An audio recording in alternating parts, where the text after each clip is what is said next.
Bon, alors ce film, c'est mon souvenir de la route du Rhum. C'est 18 jours en mer, en solitaire, pour traverser l'Atlantique. Mais si tu crois que je vais continuer à écrire des sous-titres, tu te trompes. Non, si tu veux entendre la suite, il va falloir prendre une pause et ralentir. Tout l'inverse de ces 138 bateaux-là. Tu vois, c'est pas mal d'accepter de se poser un peu, non? Tu sais, j'ai pas grand-chose à dire sur ce départ. C'était la fin d'une aventure pour moi.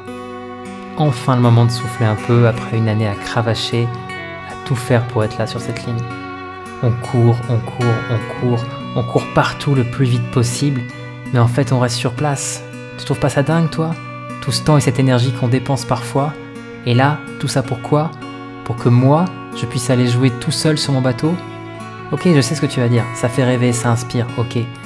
Mais est-ce qu'on a vraiment besoin de toute cette accumulation et de cette recherche de vitesse permanente? Ce qui te fait rêver, ce qui moi aussi me fait rêver, est-ce que ce n'est pas de voir partir un petit bout d'humanité sur l'eau et de profiter à fond de la beauté de l'océan? Enfin tu vois quoi, pourquoi tu fais ça toi? Parce que même si tu ne fais pas de bateau, tu participes toi aussi à un grand cirque qui au fond ne te plaît pas tant que ça, non? Je me trompe? C'est quoi cette dinguerie de vouloir toujours écraser les autres là? Bon, ça c'était pas prévu, une sombre histoire de mécanique, de moteur qui vibre trop et qui me fait prendre l'eau. À chaque vague, à chaque fois que ça tape, ça prend l'eau. C'est con pour un bateau, non? Surtout quand on s'apprête à ce que ça souffle fort et que ça tape fort. T'as beau essayer de tout anticiper, la vie est bien faite, j'ai l'impression. Du hasard, de la synchronicité, appelle ça comme tu veux. Au lieu de me plaindre, je me suis dit que c'était l'occasion d'accepter tout ça et d'en sortir une meilleure version de moi-même. Cette avarie m'a poussé à faire un choix de trajectoire. En fait, on a peut-être tous besoin que la vie se complique un peu parfois, pour vraiment se rendre compte des choses qui comptent pour nous, tu crois pas? Tu sais, quand je suis parti, j'avais vraiment envie de retrouver l'océan. C'est ça qui me motivait sur cette transat. Et dans mon cœur, je savais que ce serait la dernière course sur ce modèle-là pour moi. Alors j'ai joué mon rôle jusqu'au bout, comme on le fait tous un peu tous les jours. Mais j'ai refusé de prendre le risque de casser mon bateau. Tu trouves ça normal, toi, qu'au nom de la compétition, on s'autorise à prendre le risque de casser des bateaux et à casser des humains? L'effort, ça je suis d'accord, ça fait partie du jeu. Donc j'ai fait 9 jours face au vent. Et puis je suis parti au sud pour aller chercher les alizés. Ce n'était pas du tout la route calculée par les ordinateurs, mais je crois bien que c'était la route que j'avais dans le cœur. Et quand j'ai vu Madère, c'était enfin calme sur la mer, calme dans mes artères. Et j'ai enfin pu faire ce que j'aime faire, chercher à faire une belle trace. Trouver un équilibre entre mon bateau, le vent, l'océan et moi. Et c'est pas facile, hein, mais quand ça arrive, qu'est-ce que c'est beau! C'est beau cet océan, si grand, si lent, si puissant. Je pourrais en parler pendant des heures de l'océan, des heures entières mais qui ne seront jamais assez longues pour pouvoir décrire ne serait-ce que le quart de ce qu'on peut y trouver. C'est un miroir. Un miroir qui nous regarde, où moi je me regarde, où je regarde le monde, où je cherche ma place.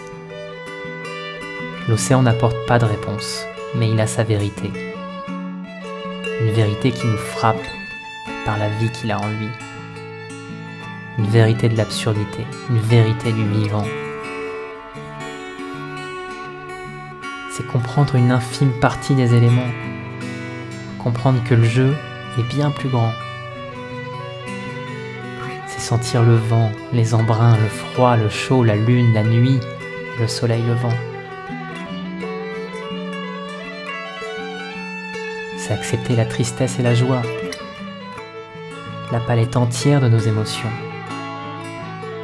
pour ressortir finalement bien plus fort, bien plus vivant,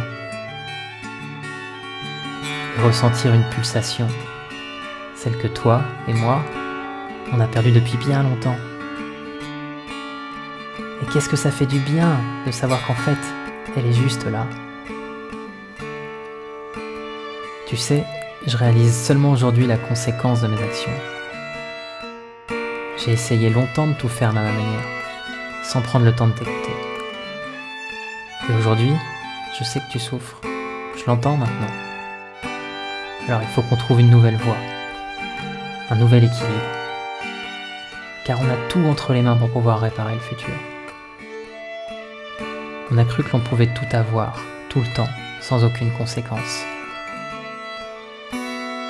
Mais on doit maintenant grandir, apprendre à se respecter, à se faire confiance, pour apprécier la beauté de ce que la vie a à nous proposer. J'ai envie de voler, j'ai envie de glisser, j'ai envie de nager, j'ai envie de naviguer. Je sais tout ce que cet équilibre peut apporter.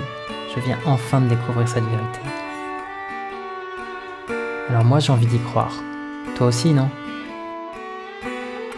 On peut tous se lever le matin et se dire que ça vaut la peine d'essayer.